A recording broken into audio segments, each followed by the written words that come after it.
I started baking before the grief could find me. That was my trick. You know, rise at 4, before the dark had any shape to it, before the silence in that bedroom could remind me whose side of the bed was cold.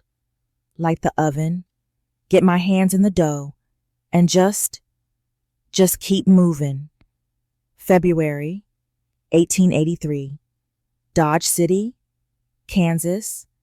9 months since Thomas passed, and I was still counting.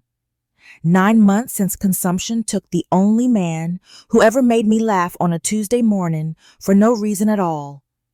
He coughed until he couldn't. That's all I'll say about that. The bakery was mine now. Well, it was always mine, if I'm being honest. Thomas did the books and charmed the customers. But the bread was me. Every loaf, every roll, every biscuit that came out of that oven had my hands in it. My knuckles cracked and bled most mornings. Flour settling into the splits like salt in a wound. I didn't mind. Pain in the hands meant I was still working, still useful, still here. Dodge City in February is, well, it's about as kind as a rattlesnake in a boot. Wind comes off the plains like it's got a personal grudge against you. Cold doesn't just touch your skin. It settles in your bones, makes a home there, puts its feet up. I'd stuff rags under the door and the wind would laugh and come in through the walls instead. But that oven, Lord, that oven was my salvation.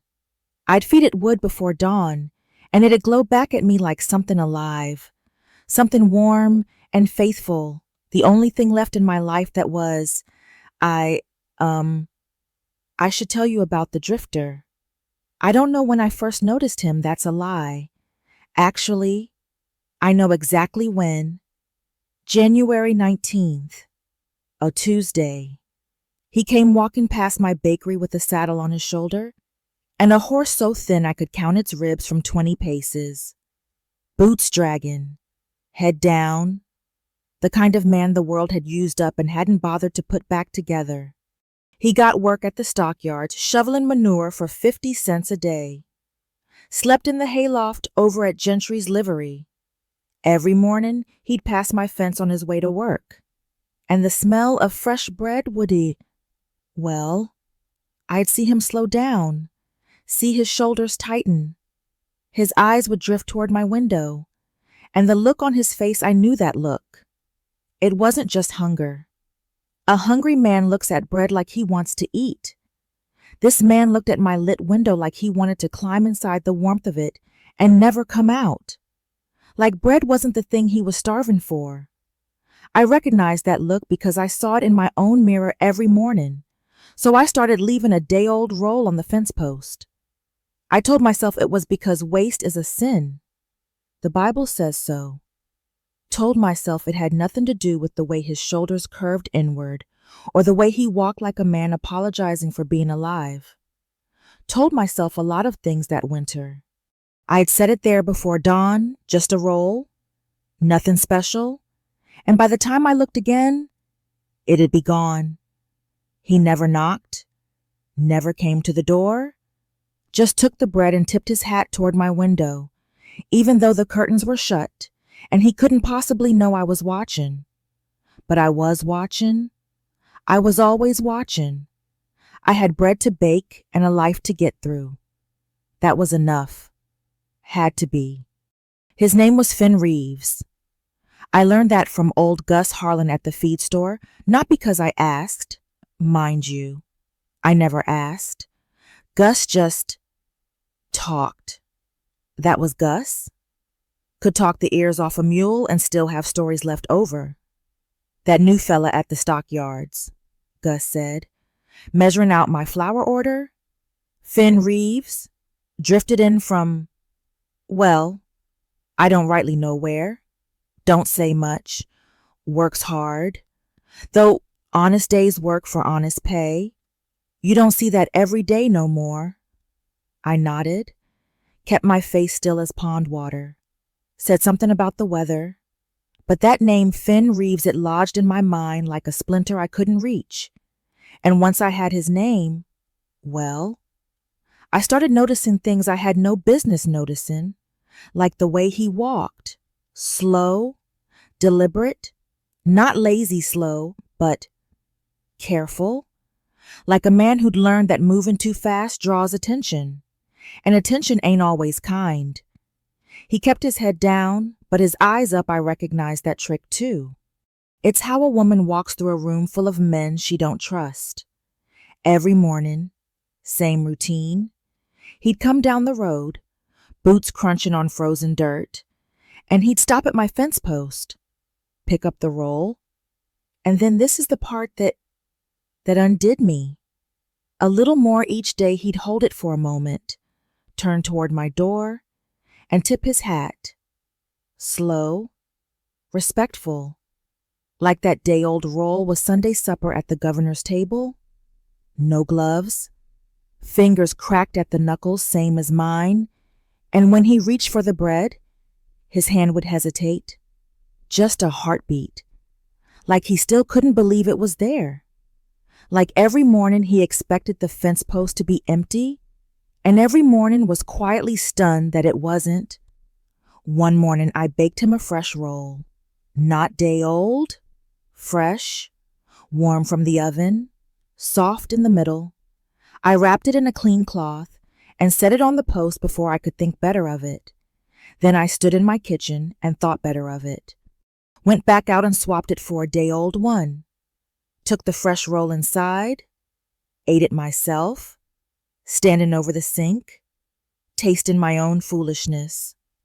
Mrs. Caldwell came in that afternoon for her usual order and mentioned, casual as you please, how thin that stockyard drifter was getting. I said nothing, wrapped her bread, took her coins. That night I baked an extra roll, set 2 on the fence post come morning. Didn't tell a soul. Didn't tell myself. Neither, not really. Just did it. I didn't need another soul to worry over. I had enough worry for one woman's lifetime.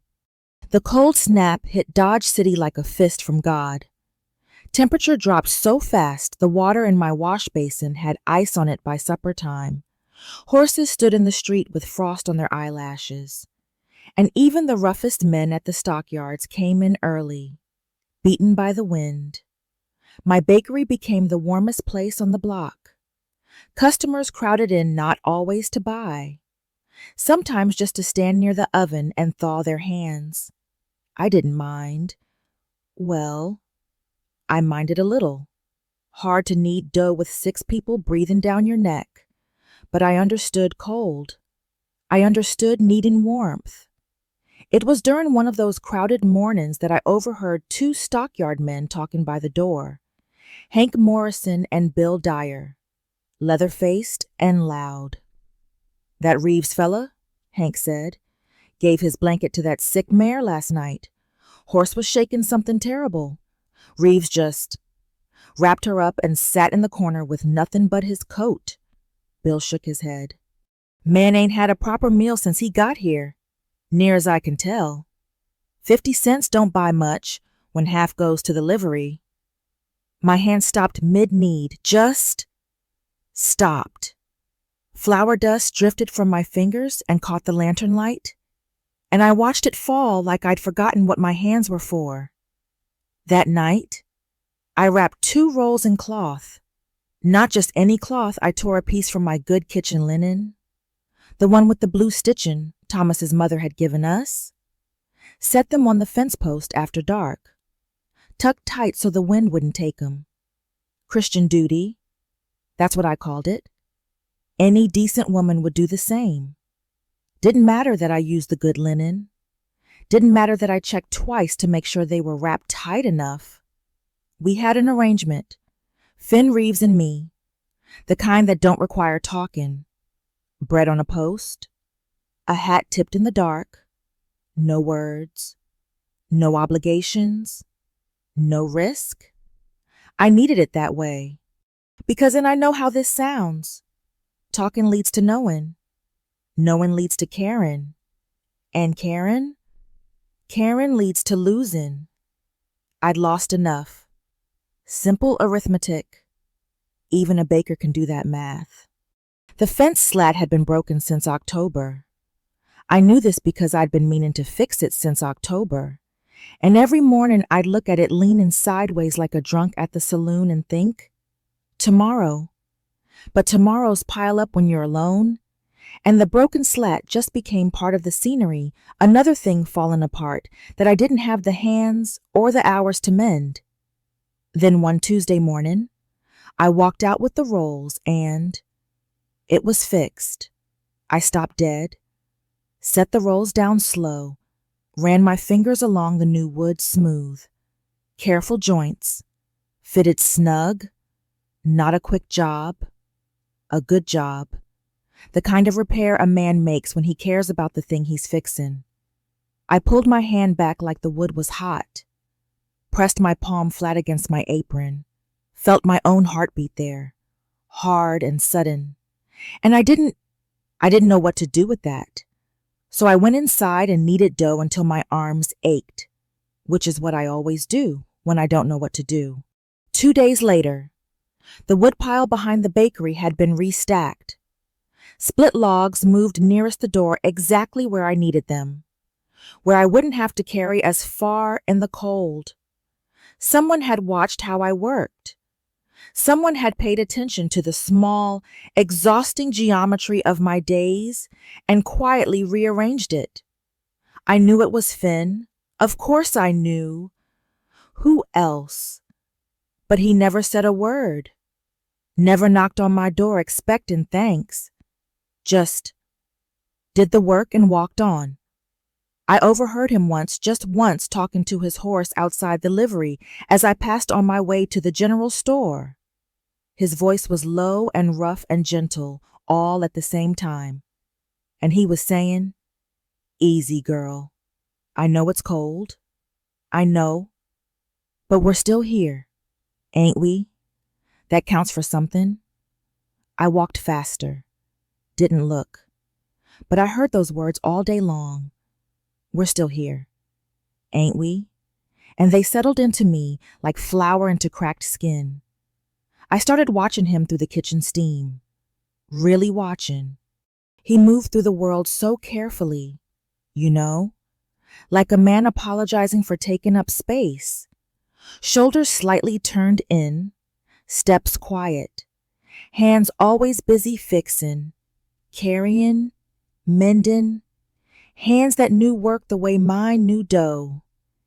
And this is the part that frightened me. I recognized his posture, that careful smallness, that way of being useful without being a burden, because it was mine. I wore the same invisible coat. He fixed my fence without asking. I pretended not to notice.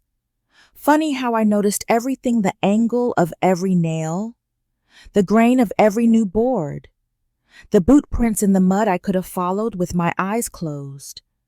I noticed everything, and that terrified me most of all. Valentine's Day. I hadn't thought about Valentine's Day since, Thomas used to pick wildflowers. Even in February, he'd find something, some stubborn little weed with a bloom on it, and leave it on my pillow before I woke. Silly. Really? A weed on a pillow. But it meant I thought of you before I thought of anything else today. Nobody thinks of me first anymore. That's just the truth of it. February 14th, 1883. I woke at 4. Same as always. Baked the rolls. 2 for the fence post. Wrapped in cloth. Walked outside in the gray cold. Breath coming out in clouds. And there was something already there. I stopped.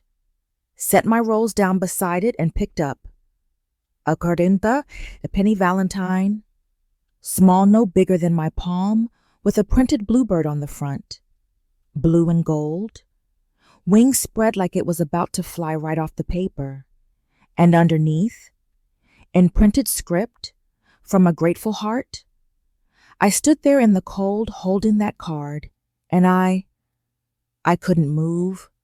You have to understand what a penny meant. Finn Reeves earned 50 cents a day shoveling manure. Half went to the livery for his horse. What was left bought him barely enough to survive. And a penny bought coffee at the saloon. Warmth. A few minutes sitting by a fire instead of shivering in a hayloft. He chose the bluebird.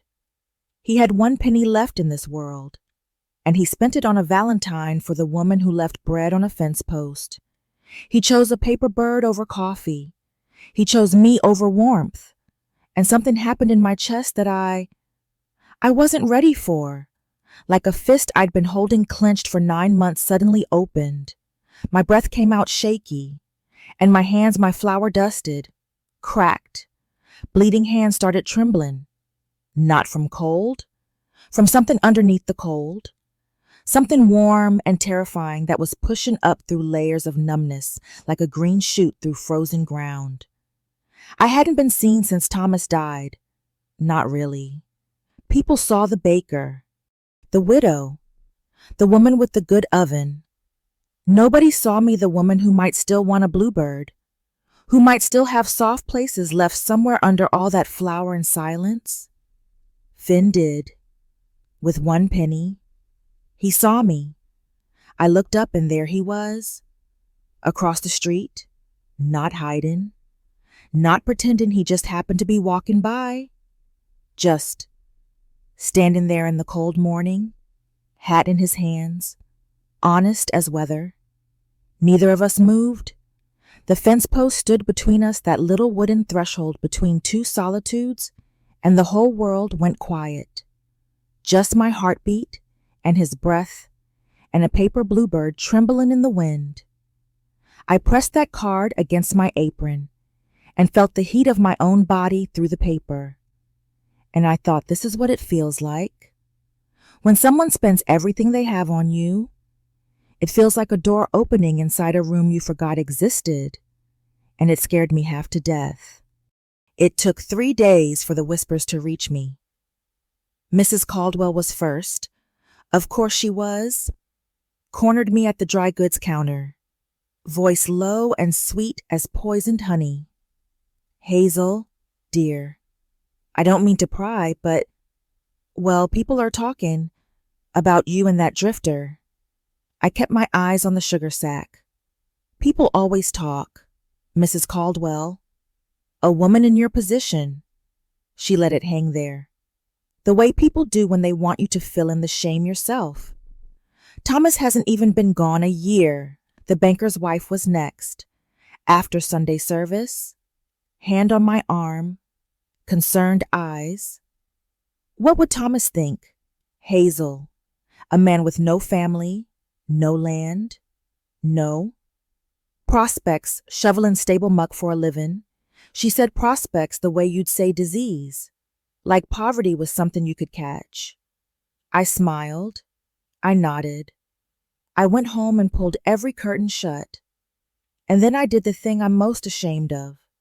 The next morning, I baked the rolls same as always, wrapped them in cloth, walked to the back door, put my hand on the latch, and I stopped. I stood there holding those warm rolls against my chest, and I could feel them cooling through the cloth. And I thought about Mrs. Caldwell's tilted head and the banker's wife's mouth forming the word prospects. And my hand just fell away from the latch. I set the rolls on the kitchen table, went back to the oven, and I didn't go outside. Not that morning, not the next, not the next. I baked harder, longer, punished myself with work the way some women punish themselves with tears. Different method, same result. My hands bled fresh into the dough, and I told myself the Valentine was paper, nothing more. Told myself I was too old for bluebirds and too tired for hope. But at night, at night I'd sit by the lamp and take that card from the drawer where I'd hidden it. Trace the bluebird's wings with my thumb. The ink was cheap, The paper was thin, but I held it like it was scripture. Finn still passed every morning. I watched through the curtain gap. I couldn't help it. And the empty fence post between us was the loudest silence I'd ever heard. He walked slower now, looked at the bare post, didn't stop, didn't knock, just kept walking, and something in his shoulders got smaller each day. I told myself I was protecting myself, but lying in bed at night, holding a penny Valentine in the dark, I wondered if I was protecting myself or punishing us both, surviving and living. I was starting to realize those were different animals entirely. The ice storm came late February, mean and sudden. One minute the sky was gray and quiet. Next minute, the world turned to glass. Ice coated everything: fence posts, window panes, the water pump out back. The streets went silent because nobody could walk without falling, and the wind came in low and sharp like it was trying to cut you in half. I needed water. The oven wouldn't wait, and I was as always alone, so I took the bucket. The big tin one dented on one side where Thomas had dropped it 3 summers back. I bundled up, wrapped my shawl over my coat, and stepped into the dark. The pump was 30 yards from my back door. 30 yards on solid ground is nothing. 30 yards on sheet ice in the dark is a conversation with God you didn't plan on having. I made it to the pump, filled the bucket. Heavy, Lord. Water is heavy when your arms have been kneading since 4 in the morning, and I turned back toward the bakery. Heel down first, the way Thomas taught me. I almost made it. My left foot went out from under me at the woodpile.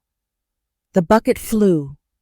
Water splashed across the ice and froze almost before it settled, and I went down hard on my hip, my elbow, my pride. I lay there in the frozen mud, gasping, and I didn't get up. Not because I was hurt, though my hip screamed and my elbow throbbed hot under my coat. I didn't get up because my arms had no push left in them. My legs felt filled with sand. The frozen ground pressed against my back. And it should have felt punishing, but instead it felt like permission. Like the earth was saying, you can stop now. Nobody's watching. You can stop. The bucket lay on its side next to me. Empty. Water all gone, seeping into cracks in the ice.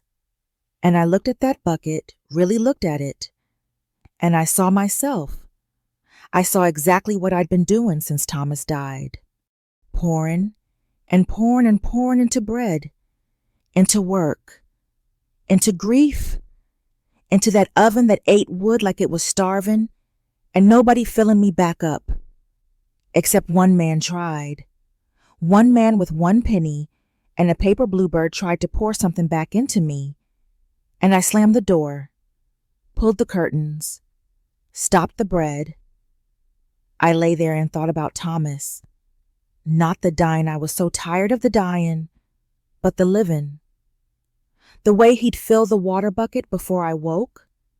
Not because I asked, not because I couldn't do it myself, but because love, real love, isn't the grand gesture. It's the small, repeated act of showing up, of saying, you don't have to carry this alone, without ever saying a word. Finn showed up every morning, with nothing, asking for nothing, and I sent him away because 2 women with small hearts made mine smaller. I dragged myself up, left the empty bucket where it fell, went inside. Thomas would have told me to stop being a fool, and Thomas, God rest him, was usually right. Morning after the storm, I woke before 4, earlier than usual, and for the first time in weeks, I didn't dread the dark.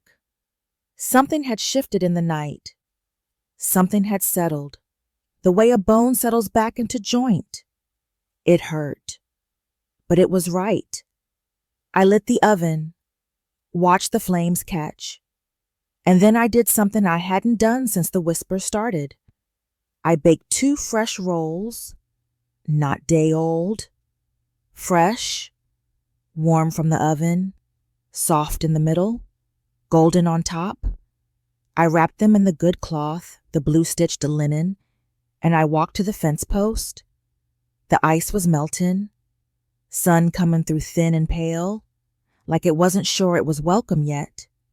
Water dripped from every eave and fence rail, and the whole world had that clean, raw smell that comes after a storm like the earth is starting over. I set the rolls on the post. Then I went back to my door, and I stood there, in the open, no curtain, no hiding. My heart was beating so hard I could feel it in my teeth. I wiped my hands on my apron 4 times, I think, maybe 5, and I waited. Then I saw him, coming down the road from the livery, slower than before, thinner than before. His coat hung loose and his boots were cracked, and he moved like a man who'd been cold for so long he'd forgotten what warm felt like.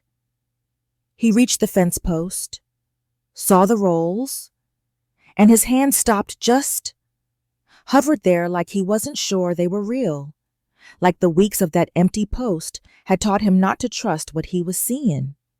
He looked up, and I, Hazel Porter, widow, baker, woman who swore she'd never need another living soul. I raised my hand, and I waved him inside. The world went still. I could hear ice melting off the eaves, each drop hitting the mud like a tiny bell. Could hear a horse somewhere down the street shaking its harness. Could feel the sun thin, weak, barely there, touching the side of my face like a hand I'd forgotten. And between us, the fence post stood with its fresh rolls and its mended slats. And the space between my door and the road was maybe 20 feet, but it felt like the whole of Kansas. He came through the gate, slow, hat in his hands, eyes careful, like he was walking into a church. "Come in," I said. 2 words. The hardest 2 words I ever spoke. Harder than he's gone. Harder than I'm alone. Because those words were about losing. And these were about choosing. "Ma'am," he said, quiet, like he was afraid of breaking something. "Hazel," I said. "My name is Hazel, and you're going to sit at my table and eat a proper meal." I set a plate, poured coffee strong enough to float a horseshoe, put bread and butter and last night's stew in front of a man who hadn't sat at a proper table in God knows how long. He ate slow, didn't talk, held the coffee cup with both hands, fingers wrapped around it like he was holding on to the last warm thing in the world. And he closed his eyes at the first sip. Just closed his eyes. And I saw his whole body loosen, like a rope that had been pulled taut for months, finally going slack. I sat across from him in the chair that used to be Thomas's, and instead of grief, I felt the strangest thing, gratitude, for both of them. I waved him in, not because I was weak, but because I was finally strong enough to stop pretending I didn't want to. I remember the first morning I found the coffee. It was early March, mud season, and I came downstairs at 4 like always, matches in my hand, ready to light the stove. But the kitchen was already warm. The stove was already lit. And on the table, in the blue tin cup Thomas used to use, there was coffee, hot, strong, steam curling up like a quiet little prayer. Finn was already outside, splitting wood in the dark. I could hear the axe steady, unhurried, and I stood in my kitchen, holding that cup of coffee, and I cried. Not the hard, broken crying of grief, the soft kind, The kind that comes when something you lost comes back in a different shape and you realize you're allowed to have it. By April, the fence was done, every slat, every post straight and strong and built to last. He mended the back steps and the east shutter and the pantry shelf that had been sagging since autumn. He showed up each morning, not as a stranger anymore, just showed up. The way sunrise shows up, quiet, faithful. The town did what towns do, it adjusted. Slowly. The shift happened in small moments I collected like pennies in a jar. Old Gus tipping his hat to Finn outside the feed store. Mornin', Reeves. Looking better fed these days. The school teacher's daughter bringing a pie to the bakery and asking if Mr. Reeves might like a slice too. And Mrs. Caldwell, last holdout, standing in my shop one Saturday, watching Finn carry a flour sack in from the wagon and saying to nobody in particular, "Well, he's a good worker. I'll give him that. I'll give him that." From Mrs. Caldwell. That was practically a declaration of love. I still bake before dawn. That hasn't changed. Some rituals are too deep in the bone to break. But the dark don't frighten me the way it used to, because now there's light already on in the kitchen when I come down. And the water bucket, the big tin one with the dent, is full. Always full. Every morning. Without being asked. The penny Valentine sits on my windowsill above the sink. Bluebirds fading in the sun. The blue's gone soft. The gold's turned pale. But I never moved it. Never will. Folks who come into my bakery sometimes notice it. "Pretty card," they'll say. And I nod and smile and say, "It cost a fortune." They think I'm joking. I'm not. I learned something that winter, something it took an ice storm and an empty bucket and a paper bluebird to teach me. Grief don't end. I still miss Thomas. Still reach for him in the dark sometimes. Still hear his laugh in the other room when the house is too quiet. That never goes away. But grief makes room. If you let it. If you're brave enough to stop filling every corner with work and silence and the stubborn lie that you're fine alone. I wasn't fine alone.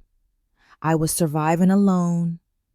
And surviving, I know this now, ain't the same as living.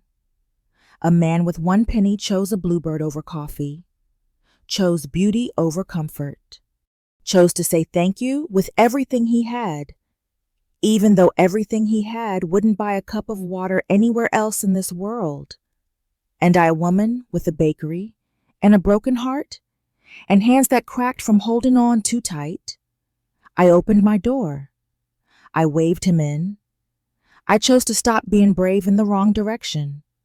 Morning light comes through the clean window now. Bread's rising in the oven. 2 coffee cups on the table. And somewhere out in the yard, I can hear him whistling while he splits wood. Something slow, something gentle. I don't know the tune, but I hum along anyway. 1 penny. When it's all you've got, it buys more than a fortune ever could. I know, because a man with nothing gave me everything. And God help me, I was brave enough to let him,